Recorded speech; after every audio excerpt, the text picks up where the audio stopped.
Our story begins with this picture. It looks like a flattened out version of a T-Rex, and that's because it's exactly that. Meaning that when we print this out, we can cut around the image and do some basic origami to get one of these things, a three-dimensional version of our Tyrannosaurus Rex. But what is the point of making this? What does it have to do with Blender, and why the fuck am I turning this into a tutorial? Good question. The answer is best explained by me showing you a video of what this thing can do.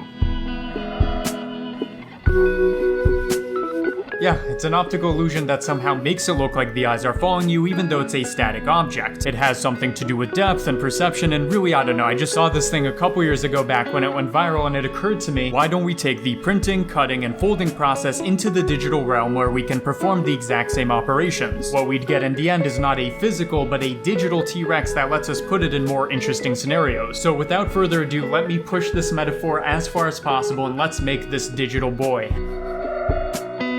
So normally the first part of the process would be printing out our image onto a sheet of paper or maybe on some cardboard, and we want to make the digital equivalent of this, which would just be mapping our T-Rex image on a three-dimensional plane. You can either do this by manually adding in a plane with roughly the correct aspect ratio and creating a material, or you can do this the fast way. To do this, make sure you have the import images as planes add-on, and then use the import command to bring in our image without any additional shading. Of course, this already looks pretty good, but there's something very obvious missing. Can you guess what it is? Is there anything you can do, you worthless piece of shit? That's right, the printing is only supposed to be on one side, whereas the digital version has it on both sides. And back-facing is something that can fix this, since it in some sense distinguishes inside from outside. So if we have two different images, these can be mixed together using back-facing to give the illusion that this is actually a two-sided surface.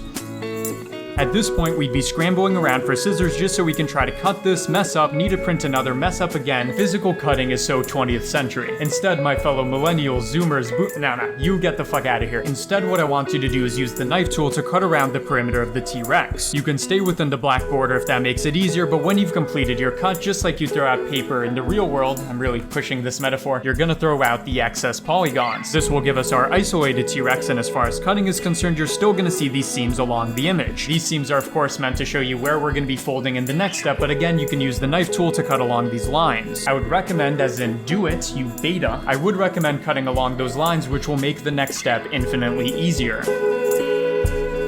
So I've always had issues following origami instructions in the real world, and it turns out that digital folding instructions, just as hard. Long story short, we want to get from here to here, which means we need the transformation that lets us do that. Let me show you these instructions one more time so you can follow along step by step.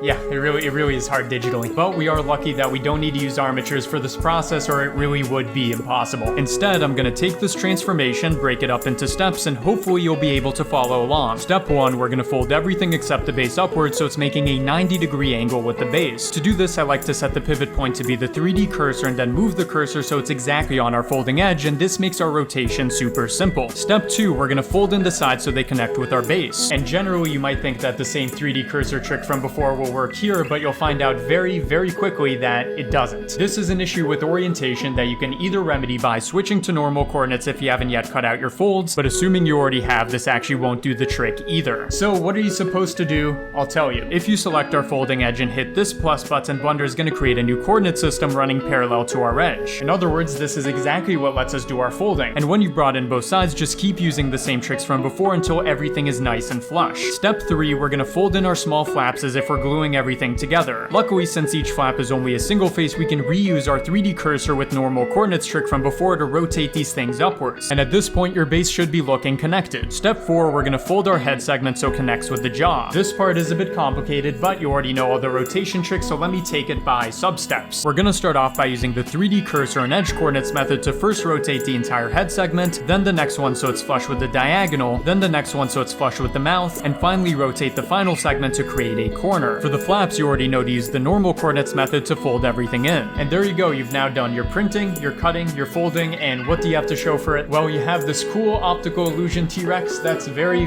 useful for all your projects. Anyways, that's all I've got for you today, and as always, I've been CG Matter, you've been you, bye-bye.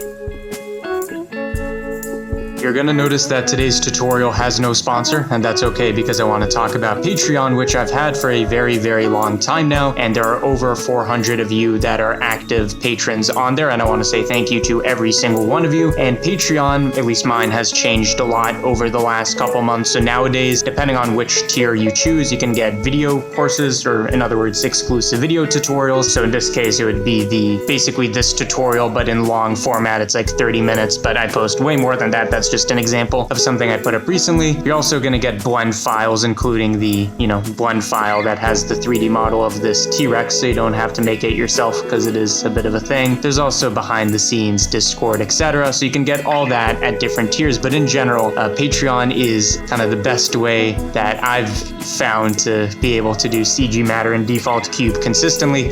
So I want to thank, again, every single one of you that have chosen to be a patron. I hope that in terms of what you're getting, it is worth it. And if new people want to join, there is a link in the description for that. I hope you enjoyed the tutorial.